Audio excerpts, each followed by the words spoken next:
Medical కాలేజీలను ఆరోగ్యశ్రీని private వాళ్లకు అప్పచెప్పి సొమ్ము చేసుకోవాలని చంద్రబాబు నాయుడు చూస్తున్నారని వైఎస్ఆర్ కాంగ్రెస్ పార్టీ నగర అధ్యక్షులు సుంకర శివప్రసన్న సాగర్ రాష్ట్ర మహిళా ఉపాధ్యక్షురాలు రాగిరెడ్డి చంద్రకళ దీప్తి కుమార్లు విమర్శించారు. సోమవారం కాకినాడ అర్బన్ తహసీల్దార్ కార్యాలయం వద్ద వైఎస్ఆర్ కాంగ్రెస్ పార్టీ ఆధ్వర్యంలో ప్రైవేట్ మెడికల్ కాలేజీలకు పై పార్టీ ఇచ్చిన పిలుపులో భాగంగా కోటి సంతకాల సేకరణ కార్యక్రమం నిర్వహించారు. ఈ కార్యక్రమంలో పార్టీ నగర అధ్యక్షురాలు సుంకర శివప్రసన్న, పార్టీ మహిళా రాష్ట్ర ఉపాధ్యక్షురాలు రాగిరెడ్డి చంద్రకళ దీప్తులు మాట్లాడుతూ మెడికల్ కాలేజీల ప్రైవేటీకరణ జీవోను కూటమి ప్రభుత్వం వెంటనే రద్దు చేయాలని డిమాండ్ చేశారు. కార్యక్రమంలో పార్టీ నాయకులు రాగిరెడ్డి బన్నీ, పసుపులెట్టి వెంకటలక్ష్మి, సుంకర విద్యాసాగర్, సుధాకర్ పెద్ద సంఖ్యలో పార్టీ నాయకులు కార్యకర్తలు పాల్గొన్నారు. విద్య, వైద్యం రెండూ కూడా ప్రజలకు ఉచితంగానే అందాలి.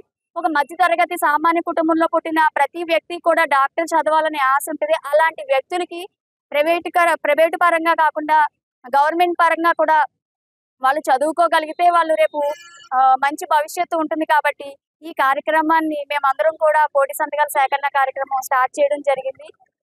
చంద్రబాబు నాయుడు గారు ఒకటే ఆలోచిస్తారు, ఎప్పుడు ఏ విధంగా అధికారంలోకి వచ్చిన తర్వాత ఏ విధంగా సంపాదిద్దామా, మా పక్కనున్న వాళ్ళకి, మా బంధువులకి ఏ విధంగా పంచిపెడదామా అని చెప్పేసి చూసే నాయకుడే తప్ప ప్రజలకు అందుబాటులో ఉండి ప్రజల సమస్యలు తీర్చుకునే నాయకుడు అయితే ఇప్పుడు కూటమి ప్రభుత్వం లేదు.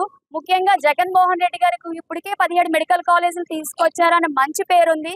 ఈ రోజు జగన్మోహన్ రెడ్డి గారు ఎక్కడికి వెళ్ళినా సరే ప్రజలు జననీరాజనం అంటే ఆయన వస్తున్నాడని తెలిస్తే ప్రజలందరూ కూడా ఆయనకి చూడడానికి, ఆయన కలుసుకోవడానికి వెళ్లే సమయంలో కూటమి ప్రభుత్వానికి ఒకటే భయం పుట్టుకుంది. రేపు పొద్దున్న మళ్ళీ జగన్మోహన్ రెడ్డి గారు అధికారంలోకి వచ్చి ఈ 17 మెడికల్ కాలేజీ తెచ్చి ఇలాంటి మంచి పని చేస్తే ప్రజల గుండెల్లో ఉండిపోతాడు, మళ్ళీ ప్రజలు వాళ్ళకు మద్దతు ఇస్తారు, పీఠాన్ని ఎక్కిస్తారని చెప్పేసి ఒకే ఒక్క భయంతో ఈ రోజు మెడికల్ కాలేజీలు ప్రైవేటీకరణ అనే నిర్ణయం తీసుకున్నారు. కాకినాడ పట్టణ ప్రజలే కాదు, రాష్ట్ర ప్రజలు అందరూ కూడా ఈ ప్రైవేటీకరణ వ్యతిరేకంగా ఉన్నారు. మేమందరం కూడా ఈ ప్రైవేటీకరణ వెనక్కి తీసుకునే వరకు ప్రతి ఒక్క కార్యకర్త కూడా ముందుండి పనిచేస్తామని చెప్పేసి తెలియజేస్తారు. ప్రియతమ నాయకులు శ్రీ ద్వారంపూడి చంద్రశేఖర్ రెడ్డి గారి నేతృత్వంలో, అదేవిధంగా వైఎస్ఆర్సీపీ నాయకులు, కుటుంబ సభ్యులు అందరి సమక్షంలో ఈ కార్యక్రమం చేయడం జరుగుతుంది.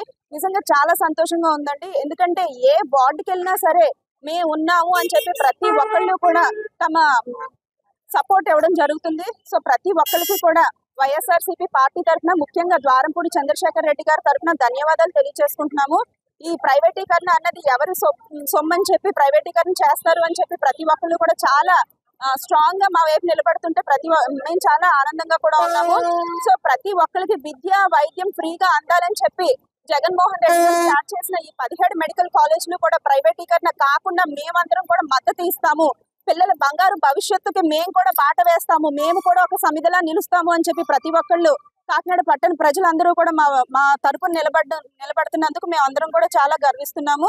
ముఖ్యంగా జగన్మోహన్ రెడ్డి గారు విద్యకి సంబంధించి ఎన్నో సంస్కరణలు తీసుకొచ్చారు. అందులో భాగంగా ఈ మెడికల్ కాలేజీలు కూడా విద్య, వైద్యం, అదేవిధంగా గృహాలు ప్రజలకి అందాలి అన్న మంచి దృక్పథంతో జగన్మోహన్ రెడ్డి గారు పక్షాన ఉన్నారు. కూటమి ప్రభుత్వం ఏ రకంగా అధికారంలోకి వచ్చిందో మాకు తెలియట్లేదని ప్రతి ఒక్కళ్ళు మాతో చెప్తుంటే మాకు కూడా చాలా ఆశ్చర్యంగా ఉంది. మళ్ళీ రాబోయే కాలంలో జగన్మోహన్ రెడ్డి గారు, అదేవిధంగా ఇక్కడ ద్వారంపూడి చంద్రశేఖర్ రెడ్డి గారిని కూడా గెలిపించుకుంటామని అందరూ మాకు మద్దతు తెలుపుతున్నారు. మరొక్కసారి మాకు మద్దతు తెలిపిన ప్రతి ఒక్కరికి మా ద్వారంపూడి చంద్రశేఖర్ రెడ్డి గారి తరఫున మా హృదయపూర్వక ధన్యవాదాలు తెలియజేసుకుంటున్నాను.